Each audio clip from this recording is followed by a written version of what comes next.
Benign prostatic हायपरप्लाझिया BPH ज्याला prostate ग्रंथीचा लठ्ठपणा म्हणतात, ही सध्या पुरुषांमध्ये आढळतेय. आज आपल्यासोबत आहेत कन्सल्टंट यूरोलॉजिस्ट डॉक्टर योगेश काजे, आशीर्वाद हॉस्पिटल पुणे इथून, जे आपल्याला सांगतील की BPH काय आहे, हा रोग लोकांच्या जीवनावर कसा परिणाम करतो, त्यापासून कसं वाचता येईल आणि त्या संबंधित काही गोष्टी.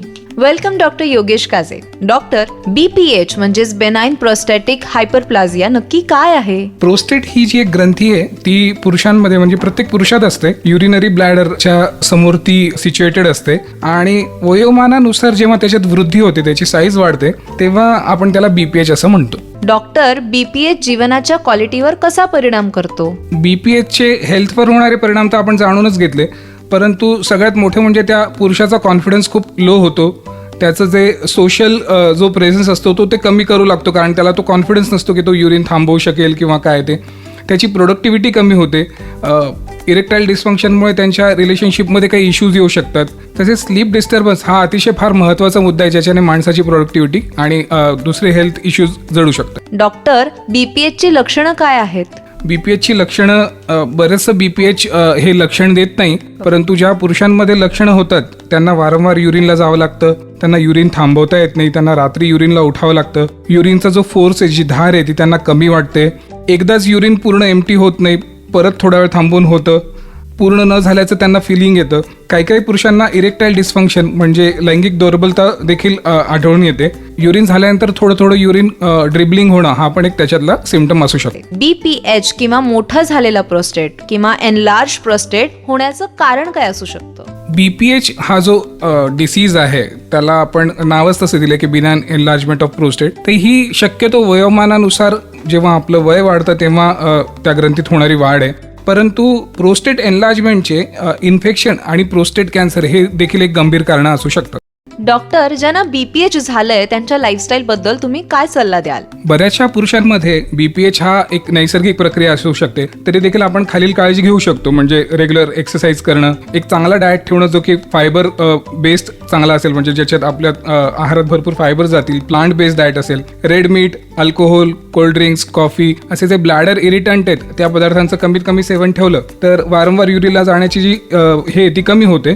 तसेच चांगलं hydration, good hydration is a very important thing, आणि रेग्युलर हेल्थ चेकअप हे तर खूप इम्पॉर्टंट पार्ट आहे.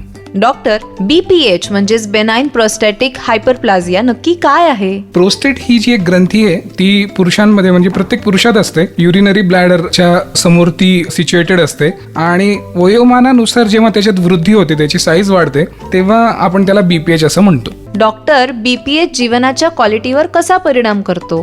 BPH चे हेल्थवर होणारे परिणाम तर आपण जाणूनच घेतले, परंतु सगळ्यात मोठे म्हणजे त्या पुरुषाचा कॉन्फिडन्स खूप लो होतो. त्याचं जे सोशल जो प्रेझेन्स असतो तो ते कमी करू लागतो, कारण त्याला तो कॉन्फिडन्स नसतो की तो युरिन थांबवू शकेल किंवा काय ते. त्याची प्रोडक्टिव्हिटी कमी होते. इरेक्टाईल डिस्फंक्शनमुळे त्यांच्या रिलेशनशिपमध्ये काही इश्यूज येऊ शकतात. तसेच स्लीप डिस्टर्बन्स हा अतिशय फार महत्त्वाचा मुद्दा आहे, ज्याच्याने माणसाची प्रोडक्टिव्हिटी आणि दुसरे हेल्थ इश्यूज जडू शकतात. डॉक्टर, BPH ची लक्षणं काय आहेत? BPH ची लक्षणं बरेचसं BPH हे लक्षण देत नाही, परंतु ज्या पुरुषांमध्ये लक्षणं होतात त्यांना वारंवार युरिनला जावं लागतं, त्यांना युरिन थांबवता येत नाही, त्यांना रात्री युरिनला उठावं लागतं, युरिनचा जो फोर्स आहे, जी धार आहे ती त्यांना कमी वाटते, एकदाच युरिन पूर्ण एम्प्टी होत नाही, परत थोडा वेळ थांबून होतं, पूर्ण न झाल्याचं त्यांना फिलिंग येतं. काही काही पुरुषांना इरेक्टाईल डिस्फंक्शन म्हणजे लैंगिक दुर्बलता देखील आढळून येते. युरिन झाल्यानंतर थोडं थोडं युरिन ड्रिबलिंग होणं हा पण एक त्याच्यातला सिम्पटम असू शकतो. BPH किंवा मोठा झालेला प्रोस्टेट किंवा एनलार्ज प्रोस्टेट होण्याचं कारण काय असू शकतं? BPH हा जो डिसीज आहे त्याला आपण नावच तसं दिलं की बिनाइन एनलार्जमेंट ऑफ प्रोस्टेट. तर ही शक्यतो वयोमानानुसार जेव्हा आपलं वय वाढतं तेव्हा त्या ग्रंथीत होणारी वाढ आहे.